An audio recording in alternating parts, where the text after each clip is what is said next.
ঘন ঘন ভূমিকম্পের সম্ভাব্য কারণ সম্পর্কে বিশেষজ্ঞদের মতামত জানবো আমরা। আমাদের সাথে যুক্ত হচ্ছেন দুর্যোগ ব্যবস্থাপনা ও ভূমিকম্প বিশেষজ্ঞ ডক্টর মেহেদী আহমেদ আনসারী।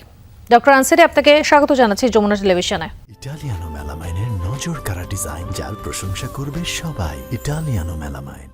ডক্টর আনসারী, আপনার কাছে আমি প্রথমে একটি প্রশ্ন করতে চাই, সেটি হচ্ছে এক মাসে 10টি মাঝারি ভূকম্পন, এটি আসলে কিসের ইঙ্গিত দিচ্ছে? আসলে ইঙ্গিত কিছু না। এটা দেখেন, আমাদের বাংলাদেশে গত 100-150 বছরে এরকম 6টা 7 ম্যাগনিটিউড আর্থকুয়েক হয়েছে। রিসেন্টলি হয়তো বড় আর্থকুয়েক হয়নি, এই জন্য আমরা মনে করছি ছোট ছোট আর্থকুয়েক গুলো হওয়া মানেই হচ্ছে যে আবার হঠাৎ কিছু নতুন হয়ে যাবে। আসলে যেগুলো হওয়ার সেটা হবেই, কারণ ন্যাচারাল জিনিস তো আসলে প্রেডিক্ট করা যায় না।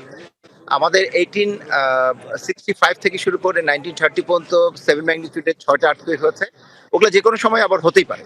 তো আমাদের আসলে প্রিপেয়ারনেসটা বেশি রাখা উচিত। আসলে আমাদের নতুন ছোট ছোট আর্থকুয়েক নিয়ে আসলে চিন্তার কিছু নাই, উদ্বেগেরও কিছু নাই।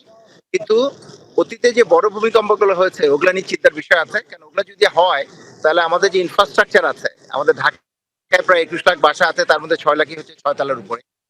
তো এগুলা নিয়ে আমাদের চিন্তা করার বিষয় আছে। প্লাস নতুন যে ইনফ্রাস্ট্রাকচার গুলো হচ্ছে সেগুলা ভূমিকম্প সহনীয় হচ্ছে কিনা, এবং যেগুলো এক্সিস্টিং আছে সেগুলা ভূমিকম্প সহনীয় কিনা, সেগুলা জাজ করা এবং সেগুলাকে চিহ্নিত করার কাজটা আসলে আমাদের শুরু করা উচিত।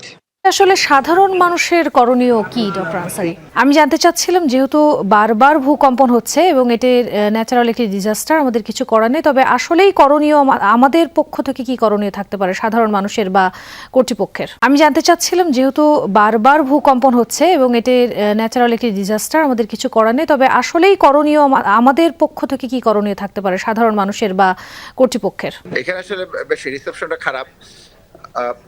আমাদের আসলে যেটা করণীয়, আসলে দেখেন, আমাদের সরকারের আসলে যেটা করণীয়, আমাদের বিল্ডিং কোড তো আছেই, এবং বিল্ডিং কোডে খুব ডিটেইল সবকিছু বলা আছে। ডক্টর আনসারী, আপনাকে ধন্যবাদ।